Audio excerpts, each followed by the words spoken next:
Hello everyone, welcome to my channel. आज हम लोग गॉस थ्योरम का एप्लीकेशन नंबर 3 स्टार्ट करने वाले हैं। इस एप्लीकेशन में हम लोग इलेक्ट्रिक फील्ड निकालने वाले हैं, लेकिन किसके लिए? तो आंसर है चार्ज्ड स्फेरिकल सेल के लिए निकालने वाले हैं। तो ये चार्ज्ड स्फेरिकल सेल क्या होता है? तो सबसे पहले हम लोग स्फीयर के बारे में कुछ समझते हैं। देखना, स्फीयर जो होता है वो दो टाइप का होता है, एक होलो भी हो सकता है, एक सॉलिड भी। होलो मतलब खोखला, सॉलिड मतलब जो भरा हुआ होगा।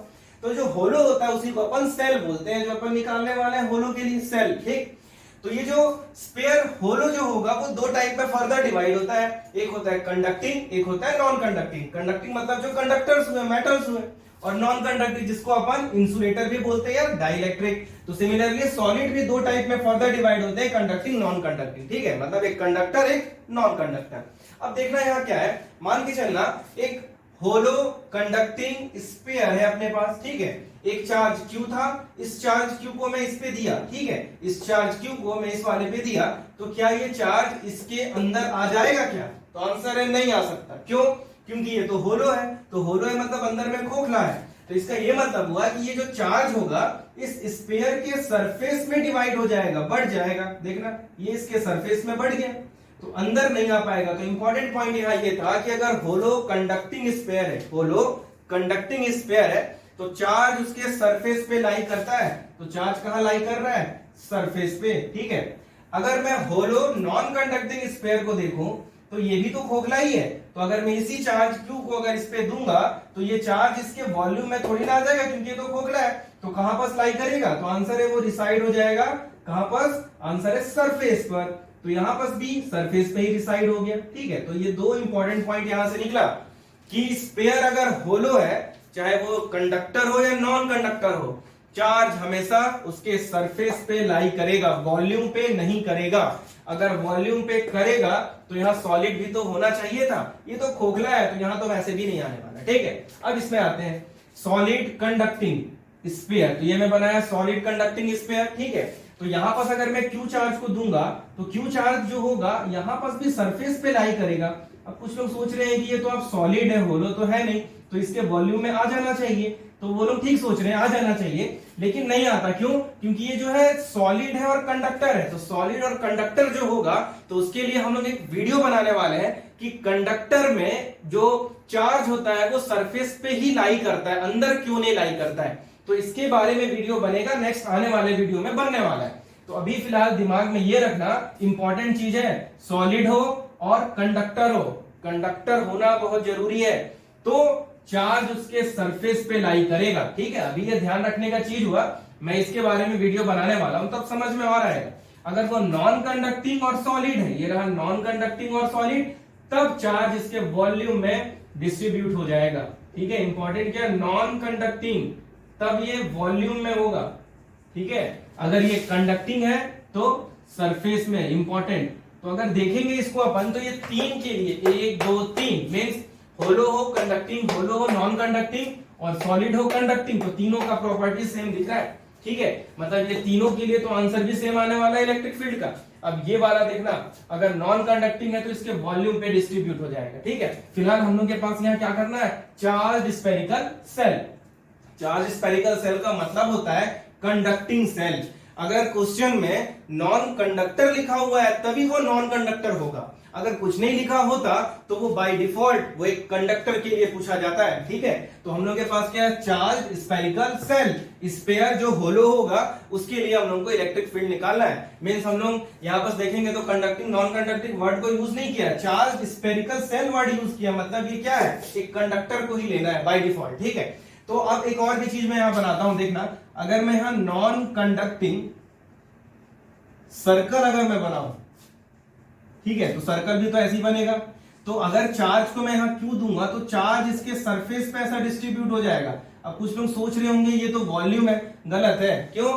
क्योंकि सर्कल जो होता है वो 2D होता है। ठीक है, 2 डायमेंशनल उसका वॉल्यूम नहीं होता। लेकिन इसको देखेंगे, ये तो स्फीयर है ना, तो स्फीयर में वॉल्यूम होता है। जैसे एक वाटर मेलन जो होता है, तरबूज, अगर उसके ग्रीन वाले पोर्शन को देखेंगे तो वो तो सरफेस हुआ, और अंदर में जो पिंक होता है जो अपन खाते हैं वो उसका वॉल्यूम हुआ। तो यहाँ पर वो ये जो चार्ज है उसी पिंक वाले में डिस्ट्रीब्यूट है, उसके वॉल्यूम में, और जो ग्रीन कलर है वो जो सरफेस होता है ये वाला है ग्रीन कलर। ठीक है, और इसको अगर देखेंगे हम लोग, इसमें वॉल्यूम तो होता ही नहीं है, तो ये जो है ये सरफेस पे डिस्ट्रीब्यूट है। बात समझ में आ रहा है क्या? ये 3D होता तब इसको वॉल्यूम बोलते हैं। ये 3D है नहीं सर्कल, सर्कल 2D होता है। जैसे अगर एक मेटल का प्लेट अपन एप्लीकेशन नंबर 2 में ऐसा पढ़ भी रहे थे, चार्ज यहाँ पर अगर डिवाइड है, डिस्ट्रीब्यूट हो गया, तो कोई लोग इसको वॉल्यूम ना समझे। क्यों? क्योंकि ये एक रेक्टेंगल है, रेक्टेंगल भी 2D होता है, तो इससे ये समझ आ रहा है कि ये वॉल्यूम नहीं है। ये दोनों क्या है, ये और ये अगर 2D है तो ये क्या है, ये है सरफेस। और अगर 3D होता है तो सरफेस कहां पर दिखता है, ये वाला है सरफेस, ठीक है। और 3D है तो वॉल्यूम कहां है, अंदर है, ठीक है। तो पहले तो ये कॉन्सेप्ट क्लियर होना चाहिए हम लोगों को, ठीक। तो पहले तो आप लोग इतना नोट कर लो। अब इसके बाद हम लोग इसका डेरिवेशन करने वाले हैं, और ये जो मैं बताया कि जो मेटल होगा उसपे चार्ज उसके सरफेस पे रिसाइड होता है, अभी तो ध्यान में रखना है, इसके लिए मैं वीडियो बनाने वाला हूं तो समझ आ जाएगा, तो इतना नोट कर लेना है, ठीक है। फिर हम लोग स्टार्ट करते हैं। इसके बाद हम लोग अब इलेक्ट्रिक फील्ड निकालने वाले हैं। तो एक चार्ज स्फेरिकल सेल के लिए एग्जाम में 3 अलग अलग केस आते हैं। उसमें जो पहला होता है वो यहां लिखा हूं, आउटसाइड द सेल, दूसरा होता है on the surface of the cell, और जो थर्ड होता है इनसाइड द सेल होता है। ये तीनों केस के बारे में हम लोग पढ़ने वाले हैं। एग्जाम में ऐसा लिखा मिलता है, कभी कभी तो ऐसा लिखा मिलता है कि केवल आउटसाइड फाइंड करो, तो जैसा पूछा जाएगा एग्जाम में वैसा लिखना। हम लोग तीनों डिस्कस करने वाले हैं। तो देखना यहाँ पर हम लोग क्या कर रहे हैं, एक स्पेरिकल सेल लिया मैं, ये बनाया स्पेरिकल सेल, ठीक है। अभी हम लोग पढ़ रहे थे कि चार्ज Q जो होगा उसके सरफेस पे यूनिफॉर्मली डिस्ट्रीब्यूट होगा। ये अपन चार्ज Q को उसके सरफेस पे यूनिफॉर्मली डिस्ट्रीब्यूट कर दिए, ठीक है। और ये जो स्पेरिकल सेल है इसका रेडियस अपन मानते हैं कैपिटल R, ये लिखा हुआ है यहाँ पर, तो पढ़ के देख सकते हैं। स्पेरिकल सेल लिए हैं हम लोग एक, जिसमें चार्ज उसके सरफेस पे डिस्ट्रीब्यूट है, ऐसा लिखा हुआ है, और जो रेडियस होगा इस स्पेरिकल सेल का हम लोग कैपिटल R माने। अब देखते हैं केस में क्या है। तो पहला क्या बोलता है, आउटसाइड द सेल। तो मैं मान लिया है कि ये जो सेल है इसके बाहर मैं कहीं यहां इतने दूरी पर, यहां बस ये पॉइंट P नाम लिख देता हूं, मेरे को यहां पर इलेक्ट्रिक फील्ड फाइंड करना है। तो हम लोग गॉस थ्योरम लगाने वाले हैं। तो गॉस थ्योरम के लिए ये जो चार्ज इसके सरफेस पे दिख रहा है वो कहीं ना कहीं इनक्लोज होना भी चाहिए। तो अब इनक्लोज करने के लिए हम लोग यहाँ कौन सा गॉसियन सरफेस ड्रॉ करें। तो देखना, अगर हम लोग के पास एक ऐसा स्पेरिकल सेल है जिसके यहाँ पास चार्ज है बाहर में, ये इसके सरफेस में रिसाइड करता है, तो देखना इलेक्ट्रिक फील्ड लाइन प्लस से बाहर की तरफ जाएगा, इधर से भी बाहर की तरफ जाएगा, इधर से भी बाहर की तरफ, तो इलेक्ट्रिक फील्ड लाइंस आउटवर्ड ही निकलने वाले हैं, ठीक है। इन सबको देखना मैं ऐसे करके कंबाइन करूंगा तो यहाँ पर एक और स्पेयर ही तो बन रहा है। तो ये जो चार्ज होगा इस स्पेयर के अंदर इनक्लोज हो गया। तो अपने को यहाँ जो गॉसियन सरफेस लेना है वो भी एक स्पेयर ही होगा, ठीक है। तो देखना मेरे को डिस्टेंस स्मॉल r पर जो पॉइंट P दिख रहा है ये कितने डिस्टेंस पर है। तो मैं मान लेता हूं कि यहां से यहां तक का जो डिस्टेंस है वो स्मॉल r है। मेरे को इस वाले पॉइंट पर जो कि आउटसाइड द सेल है इलेक्ट्रिक फील्ड निकालना है। तो यहां से मैं क्या ड्रॉ करने वाला हूं, एक गॉसियन सरफेस जो कि क्या होने वाला है, एक स्फीयर ही होने वाला है। तो ये मैं ड्रॉ कर दिया, ठीक। अब हम लोग गॉस थ्योरम लगाएंगे यहाँ पर, तो क्या करने वाले हैं, एक स्मॉल एरिया कंसीडर करेंगे। तो यहाँ पर देखना मैं एक स्मॉल एरिया माना, ये रहा स्मॉल एरिया, इसका एरिया वेक्टर इधर ही निकलने वाला परपेंडिकुलर टू द सरफेस। अब तो समझ में आ गया होगा। और देखना ये प्लस चार्ज यहाँ पर से, तो प्लस चार्ज के कारण इलेक्ट्रिक फील्ड भी तो आउटवर्ड होगा, तो यहाँ का इलेक्ट्रिक फील्ड भी इसी डायरेक्शन में हो गया, ठीक है। तो हम लोग यहाँ पर सब फाइंड करते हैं। तो देखना कैसे फाइंड करेंगे हम लोग, ठीक है। तो यहाँ पर अपन लिखते हैं यहाँ का जो फ्लक्स होगा कैसे लिखेंगे। तो यहाँ लिखेंगे नेट फ्लक्स या total flux is given bye, ये जो हम लोग यहाँ पर ऐसा कर रहे हैं स्मॉल एरिया में, इसको यहाँ पर भी ऐसा कर सकता हूँ, इसको मैं यहाँ पर भी कर सकता हूँ, बात बराबर है, ठीक है। तो नेट फ्लक्स या total flux is given by, तो phi E equal to cyclic integration of E dot D A. हम लोग पढ़ भी रहे थे कि स्मॉल एरिया होगा और क्लोज सरफेस होगा तो फ्लक्स का फॉर्मूला ये होता है, पिछले कई लेक्चर्स में हम लोग पढ़ भी रहे थे। तो यहाँ पर आगे बढ़ते हैं इसमें, तो ये फाई ई इक्वल टू, इसका डॉट प्रोडक्ट करते हैं तो क्या हो जाएगा, ई डी ए कॉस थीटा। अब देखना यहाँ पर ई और डी ए का डायरेक्शन सेम है, तो यहाँ का थीटा कितना हो जाएगा, 0 डिग्री। तो यहाँ पर पुट करते हैं हम लोग, तो phi E equal to E d A cos 0 degree, तो कॉस 0 तो 1 होता है, तो यहाँ का जो फाई ई निकलने वाला है वो क्या निकला, ई डी ए, ठीक है। अब देखना डी के साथ क्या है, ए, एरिया छोटा क्वांटिटी है, इलेक्ट्रिक फील्ड तो एरिया नहीं है, मतलब ये बाहर निकलेगा इंटीग्रेशन से, कांस्टेंट की तरह ट्रीट करेंगे। तो यहाँ का जो फाई ई हुआ, E cyclic integration of D A, ठीक है।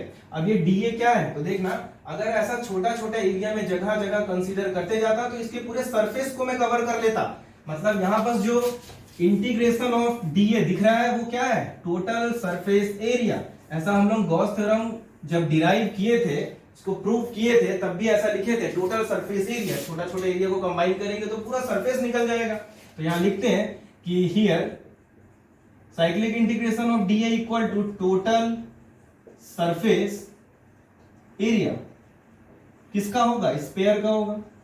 ठीक है, तो यहां देखते हैं, तो इसका वैल्यू क्या हो जाएगा, टोटल सरफेस एरिया कितना होता है स्फीयर का, 4 पाई आर स्क्वायर। अब इंपॉर्टेंट क्या है कि यहां पर मैं स्मॉल आर लिखूं कि कैपिटल आर लिखूं, सोचना है इसको। यहां मैं स्मॉल आर का स्क्वायर लिखूं कि कैपिटल आर, तो हम लोग निकाल कहां बस रहे हैं, इस वाले पॉइंट पर।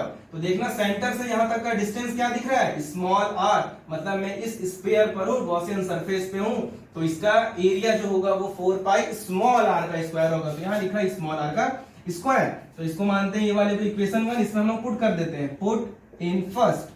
तो देखना यहाँ का जो फ्लक्स निकलेगा फाई ई इक्वल टू ई, और ये हो जाएगा 4 पाई आर स्क्वायर। ठीक है, इस वाले को अपन मानते हैं इक्वेशन नंबर 2। ठीक है, तो यहां तक आप लोग देख। इसके बाद देखना हम लोग यहाँ पर गॉस थ्योरम अप्लाई करने वाले हैं। तो अकॉर्डिंग टू गॉस थ्योरम, ठीक है, अकॉर्डिंग टू गॉस थ्योरम अगर अपन देखते हैं तो क्या होगा, फाई ई जो होता था वो enclose charge upon epsilon not होता है। इसको मानते हैं इक्वेशन नंबर 3। तो फ्रॉम इक्वेशन 2 एंड 3, तो 2 को देखेंगे और 3 को देखेंगे, दोनों तो फ्लक्स के बराबर है, मतलब ये वाला क्वांटिटी इस वाले क्वांटिटी के बराबर होगा। इक्वेट करते हैं तो E into 4 pi r square equal to q upon epsilon naught. तो यहां से अगर हम लोग E निकालेंगे तो Q upon 4 pi r square into epsilon naught, ये 4 पाई आर स्क्वायर को डिवाइड कर दिए।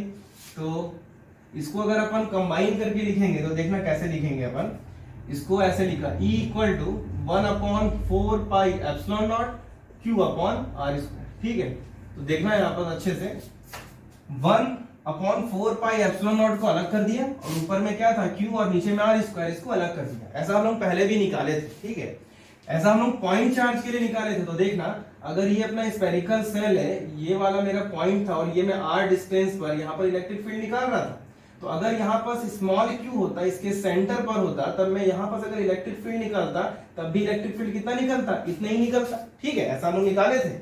तो यहाँ पर पॉइंट चार्ज जो था वो सेंटर पर होना चाहिए था, तब इतना निकलता। लेकिन यहाँ पर चार्ज सरफेस पे डिवाइड है, लेकिन फिर भी आंसर पॉइंट चार्ज के बराबर निकला।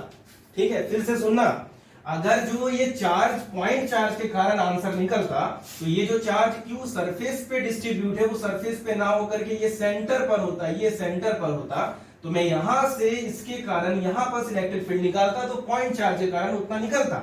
बट अभी चार्ज तो यहाँ है नहीं, चार्ज कहाँ है, इसके सरफेस पे डिस्ट्रीब्यूट है, लेकिन फिर भी आंसर उतना ही निकला। तो इससे क्या समझ में आया कि अगर मैं स्फेरिकल सेल के बाहर में यहां से आउटसाइड खड़ा होकर के देखूंगा, तो ये स्फेरिकल सेल मेरे को एक पॉइंट की तरह ट्रीट होगा, पॉइंट की तरह दिखेगा। यहां से मैं अगर देखूंगा, तो एग्जाम में ऐसा भी आया था कि प्रूव करके दिखाओ कि जब हम लोग इलेक्ट्रिक फील्ड आउटसाइड निकालते हैं कि स्फेरिकल सेल के, तो वो एक पॉइंट चार्ज के जैसा ही दिखता है। ठीक है, तो यहां से एक कंक्लूजन अपने को यहाँ पर बना, ऐसा आया था प्रूव करने को। तो देखना यहाँ पर लिखते हैं वही चीज, electric field outside the spherical cell is same as if the whole charge is concentrated at the center, ठीक है। इसके बाद हम लोग आप सरफेस चार्ज डेंसिटी का अगर बात करते हैं, तो यहां पर मैं लिखता हूं सरफेस चार्ज डेंसिटी, इसको हम लोग सिग्मा से डिनोट करते हैं। ये लिखा मैं sigma equal to charge upon area होता है। तो देखना ये जो चार्ज क्यू था वो किसके सरफेस पे डिस्ट्रीब्यूट है, तो आंसर है ये स्फेरिकल सेल के सरफेस पे डिस्ट्रीब्यूट है, जिसका रेडियस कैपिटल आर है। ये इंपॉर्टेंट हुआ, कैपिटल आर वाले रेडियस पर, इसलिए इसका एरिया हम लोग क्या लिखेंगे, 4 pi capital r square. Small r square कोई मत लिख देना, क्योंकि स्मॉल आर स्क्वायर तो यहाँ का रेडियस है ना ये पूरा, तो चार्ज यहाँ पर थोड़ा डिस्ट्रीब्यूट हो रहा है इसके सरफेस में, इसके सरफेस में हो रहा है ना, इसलिए कैपिटल आर लिखेंगे। तो यहां से अगर मैं क्यू का वैल्यू निकालता हूँ, क्यू इक्वल टू, तो देखना निकलेगा sigma into 4 pi r square. ठीक है, इसको मैं इस वाले इक्वेशन में पुट कर देता हूं, पुट इन इक्वेशन 4, तो यहाँ लिखता हूं मैं पुट इन इक्वेशन 4। तो अगर मैं इक्वेशन 4 में यहाँ पुट कर दिया तो देखना क्या होगा, E equal to 1/4 pi epsilon naught, Q की जगह लिखूंगा sigma 4 pi capital R square divided by small r square. ठीक है, तो देखना ये 4 पाई कट जाएगा यहाँ पास, तो यहाँ बच क्या रहा है, E equal to sigma capital R square divided by epsilon naught R square. ठीक है, तो जब बोर्ड एग्जाम आएगा तो बोर्ड एग्जाम में अगर क्वेश्चन आता है तो आप लोग यहाँ तक भी निकाल करके छोड़ सकते हैं। अगर क्वेश्चन में ऐसा बोला है कि यहाँ तक निकाल करके दिखाओ तो आगे का निकाल दे रहा है आप। ठीक है, अब ये हो गया केस नंबर 1 कंप्लीट, तो इसको आप लोग पूरा नोट कर लो। इसके बाद क्या है कि केस नंबर 2 पे अगर हम लोग आते हैं तो केस नंबर 2 देखना मैं यहीं पास लिखता हूँ, तो यहाँ लिखता हूं मैं केस नंबर 2।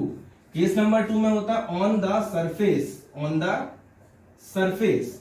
तो ऑन द सरफेस का मतलब क्या हो गया, स्मॉल आर और कैपिटल आर दोनों बराबर हो गए। इसका मतलब ये हुआ कि ये जो स्फेरिकल सेल यहाँ पर मैं बनाया था ये बाहर, ये जो चीज यहाँ पर धीरे धीरे आते आते यहाँ पर आ जाएगा। अब ये कहां पर लाई करेगा, इसके ये सरफेस पर लाई करने लगेगा।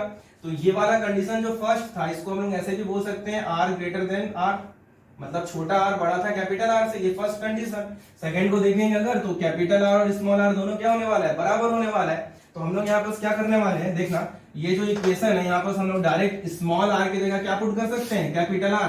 तो देखना इस वाले में स्मॉल आर कैपिटल आर बराबर है, तो E equal to 1/4 pi epsilon naught Q upon capital r square, ये आंसर डायरेक्ट निकल जाएगा यहाँ पर। ठीक है, या फिर यहाँ पर देखना E इक्वल टू, क्योंकि हम लोग को केवल स्मॉल आर की जगह कैपिटल आर बस पुट करना है, तो ये हो गया sigma r square upon epsilon naught ये कैपिटल आर स्क्वायर। तो देखना ये कट गया, तो यहाँ का जो E निकलेगा सिग्मा अपॉन एप्सिलॉन नॉट निकला। ठीक है, तो केस नंबर 2 भी सॉल्व हो गया। ठीक है, अब इसमें काम का चीज क्या है कि ये जो इलेक्ट्रिक फील्ड हम लोग अगर देख रहे थे और ये वाला इलेक्ट्रिक फील्ड देख रहे हैं, तो ये दोनों में मैक्सिमम कौन होगा, तो आंसर है ये मैक्सिमम होगा। क्यों, देखना ये जहां पर चार्ज होता है, हम लोग ऐसा प्रॉपर्टीज में पढ़े थे इलेक्ट्रिक फील्ड लाइन का कि चार्ज के नियर इलेक्ट्रिक फील्ड का स्ट्रेंथ ज्यादा होता है। जैसे ही वो आगे की तरफ निकलते जाता है, ऐसा आगे की तरफ जितना चलते जाता है उसका इलेक्ट्रिक फील्ड का स्ट्रेंथ घटते जाता है। जितना पास में होगा, ये प्लस चार्ज के पास में जितना होगा वहां का इलेक्ट्रिक फील्ड ज्यादा होता है, ऐसा हम लोग पढ़े थे। तो यहाँ पर सरफेस के पास में, मतलब ये वाला जो केस है, यहाँ का इलेक्ट्रिक फील्ड मैक्सिमम होने वाला है। जैसे ही देखना इस सरफेस से हम लोग दूर जा रहे हैं, इस डायरेक्शन में देखना दूर जा रहे हैं, तो इलेक्ट्रिक फील्ड क्या होने वाला है, घटते जा रहा है। देखना आर इनवर्सली प्रोपोर्शनल है, यहाँ पर आर का स्क्वायर जो दिख रहा है ई के इनवर्सली है, तो डिस्टेंस को बढ़ाएंगे तो ई घट जाएगा। और यहाँ पर देखना आर पर यहाँ डिपेंड नहीं कर रहा है, ये कट गया, दिख रहा है ई का वैल्यू यहाँ कट गया, और यहाँ पर देखना इनवर्सली दिख रहा है, तो यहाँ पर सबसे मैक्सिमम वैल्यू देगा। अब आखिरी केस का बात करते हैं, तो सबसे पहले इतना आप लोग नोट कर लें। ठीक, तो इसके बाद अब हम लोग केस नंबर 3 स्टार्ट करने वाले हैं, इनसाइड द सेल। तो देखना ये अपना सेल था, ठीक है, इस सेल के यहाँ पर चार्ज डिस्ट्रीब्यूट था इसके सरफेस पर। ठीक है, ये डिस्ट्रीब्यूट किया मैं, ठीक, और ये जो सेल था इसका रेडियस कैपिटल आर था। इससे पहले 2 केस में क्या था कि हम लोग इसके बाहर में कहीं यहाँ पर निकाल रहे थे इलेक्ट्रिक फील्ड, जिसमें स्मॉल आर बड़ा दिख रहा था कैपिटल आर से, ये डिस्टेंस आर था। फिर हम लोग दूसरे केस में क्या कि यहाँ सरफेस के पास निकाले, जहां स्मॉल आर और कैपिटल आर दोनों इक्वल दिखने लगा। अब थर्ड केस क्या है, इनसाइड निकालना है। इनसाइड मतलब मान लेता हूं कि स्फेरिकल सेल के मेरे को ये आर डिस्टेंस यहाँ पर है, ये पॉइंट पे निकालना है, और ये पॉइंट तो अभी सेल के इनसाइड हुआ। ठीक है, तो इसमें क्या होगा, स्मॉल आर होगा, छोटा हो जाने वाला है कैपिटल आर से, इसलिए यहां में लिखा small r smaller than capital r. ठीक है, तो ये वाले को तो मैं मिटा देता हूं, ये वाला का तो हम लोग सॉल्व कर चुके हैं ये 2 केस को। ठीक है, अब हम लोग भी क्या करने वाले हैं, जिस पॉइंट पे मेरे को इलेक्ट्रिक फील्ड निकालना है, यहाँ से गॉसियन सरफेस ड्रॉ करना पड़ेगा। ये मैं ड्रॉ किया गॉसियन सरफेस। ठीक है, तो जब यहाँ पर मैं गॉसियन सरफेस ड्रॉ कर रहा हूँ, तो हम लोग यहाँ पर क्या करेंगे, जो प्रोसीजर अभी केस नंबर 1 में अप्लाई किए थे यहाँ पर भी अप्लाई करने वाले हैं। तो देखना मेरे को यहाँ पर निकालना है, तो यहाँ पर मैं स्मॉल एरिया कंसिडर किया, इसके कारण जो एरिया वेक्टर होगा वो तो आउटवर्ड ही निकलने वाला है, और इलेक्ट्रिक फील्ड का डायरेक्शन भी क्या होने वाला है, बाहर की तरफ होगा। ठीक है, अब यहाँ पर हम लोग देखते हैं आगे कैसे सॉल्व करेंगे। देखना यहाँ का जो फ्लक्स होगा वो cyclic integration of E dot D होने वाला है, जो हम लोग पढ़ते भी आए, पढ़ भी रहे थे अभी। तो इसके आगे जब सॉल्व करेंगे तो देखना क्या होगा, ये हो जाएगा ई डी ए कॉस थीटा। अब एंगल देखना दोनों का डायरेक्शन सेम है, तो दोनों के डायरेक्शन सेम है मतलब एंगल कितना हो गया, 0।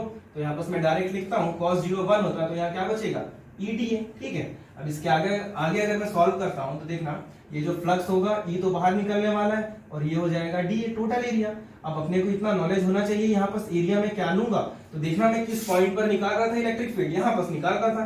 तो यहाँ से यहाँ तक का रेडियस क्या दिख रहा है, ये वाला रेडियस स्मॉल r, इसलिए यहाँ का एरिया क्या लिखूंगा 4 पाई स्मॉल r का स्क्वायर। ठीक है, ये क्लियर होना चाहिए हम लोगों को कि एरिया में क्या लूं यहाँ पर। ठीक है, अब इसके आगे देखते हैं, ये वाले को मैं इक्वेशन मान लेता हूँ।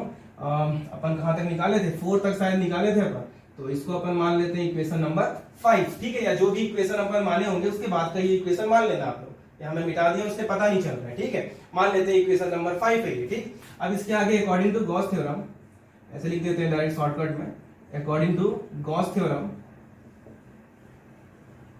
तो गॉस थ्योरम के अकॉर्डिंग क्या होता है कि जो फ्लक्स होता है वो चार्ज अपॉन एप्सिलॉन नॉट होता है। तो देखना यहाँ पर चार्ज कितना इनक्लोज्ड है इस गॉसियन सरफेस में, ये अपना गॉसियन सरफेस हुआ, इसके अंदर कोई चार्ज है क्या, नहीं, चार्ज तो इसके बाहर है ना। तो यहाँ का जो चार्ज होगा वो कितना है, आंसर है 0 अपॉन एप्सिलॉन नॉट। इंपॉर्टेंट क्या था, ये तो इनक्लोज्ड वाला होता है, ये पता भी होगा, हम लोग यहाँ इनक्लोज्ड भी लिखते थे। तो ये वाला गॉसियन सरफेस को देखना, इसके अंदर कोई चार्ज है क्या, नहीं है, चार्ज तो बाहर है, इसलिए यहाँ का चार्ज 0, तो यहाँ का फ्लक्स कितना निकला, 0 निकल गया। ठीक है, तो ये हो गया इक्वेशन 6 मानते हैं। तो फ्रॉम 5 एंड 6, फ्रॉम 5 एंड 6, तो 5 एंड 6 से क्या हुआ, देखना ये फ्लक्स दोनों मतलब ये और ये बराबर हो गया। तो E into 4 pi r square equal to 0, तो यहाँ से E कितना निकल गया, 0, तो इनसाइड 0 हुआ। तो हम लोग को क्या समझ आया, देखना हम लोग को ये समझ में आया कि जब सेल अपन बनाते हैं, ये जो चार्ज यहाँ डिस्ट्रीब्यूट होता है, ठीक है, चार्ज के डिस्ट्रीब्यूट होने से क्या होगा कि अगर मैं इसके सरफेस के पास अगर इलेक्ट्रिक फील्ड निकालूंगा तो यहाँ पर सबसे मैक्सिमम इलेक्ट्रिक फील्ड निकलता है, क्योंकि चार्ज जहां पास होता है तो चार्ज के नियर इलेक्ट्रिक फील्ड ज्यादा होता है। अब देखना मैं यहाँ से धीरे धीरे दूर होते गया, ये जो मैं अपन स्मॉल r पर निकाले थे, तो यहाँ पर देखेंगे तो r स्क्वायर के इनवर्सली निकला था, तो यहाँ पर इलेक्ट्रिक फील्ड धीरे धीरे क्या होने वाला है, घटने वाला है, और इनसाइड तो इलेक्ट्रिक फील्ड कितना हो गया, 0। तो ये जो सरफेस था यहाँ सबसे मैक्सिमम इलेक्ट्रिक फील्ड था, अंदर 0, उसके दूर जाते जाएंगे तो इलेक्ट्रिक फील्ड और घटते जाएगा। ठीक है, तो इसके लिए ग्राफ ड्रॉ करने को आया था। तो ग्राफ भी हम लोग कैसे ड्रॉ करेंगे, देखना, तो ये ग्राफ 3 पार्ट में डिवाइड है।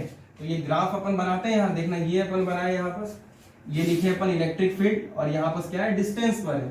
ठीक है, तो डिस्टेंस तो 3 टाइप का था, मान लेते हैं यहाँ पर बीच में कहीं स्मॉल r और कैपिटल R बराबर होगा, और इसके इधर वाले केस को अगर इसके इस तरफ वाले को देखेंगे तो यहाँ पर मान लेते हैं ये वाला केस है r smaller than capital R। ठीक है, और इसके इस तरफ अगर देखेंगे इस तरफ पूरा, तो ये है r greater than R। Case number 1 यहाँ पर है, केस नंबर 2 यहाँ है, केस नंबर 3 यहाँ पर है। तो देखना केस नंबर 3 में इलेक्ट्रिक फील्ड कितना मिला हम लोग को, 0। तो इलेक्ट्रिक फील्ड 0 का मतलब हुआ, ये देखना, ये मैं बनाया जो रेड कलर का, ये इलेक्ट्रिक फील्ड 0 बता रहा है, क्योंकि ये एक्सिस किसका है, ये डिस्टेंस का एक्सिस है। तो डिस्टेंस का एक्सिस में जो y वाला एक्सिस होता है वो x एक्सिस में तो 0 होता है, मतलब इलेक्ट्रिक फील्ड यहाँ क्या हो गया, 0। तो ये क्या बता रहा है, E इक्वल टू 0। ठीक है, अब देखना कैपिटल R और स्मॉल r जब दोनों इक्वल हो गए तो वहां का इलेक्ट्रिक फील्ड कितना हो गया, मैक्सिमम। तो देखना ये मैं मान लिया कि ये मेरा मैक्सिमम वैल्यू यहाँ है, तो इसके बराबर यहाँ तक पहुंच गया। ठीक है, तो इसको बस मैं मिटा दे रहा हूँ ये वाला, तो ये वाला वैल्यू बता रहा है मैक्सिमम वैल्यू, ये क्या बता रहा है, E मैक्स। ठीक है, अब इसके बाद जैसे ही हम लोग आगे बढ़ रहे हैं तो इसमें क्या हो रहा था, E inversely proportional to R square, तो वैल्यू घट रहा था, तो ये डिक्रीज होने वाला ऐसा बनेगा। तो ये क्या बता रहा है यहाँ पर, E inversely proportional to R square. ठीक है, तो ये ग्राफ बनाने के एग्जाम में आता है। तो ये पूरा कंप्लीट होता है एप्लीकेशन नंबर 3। Thank you.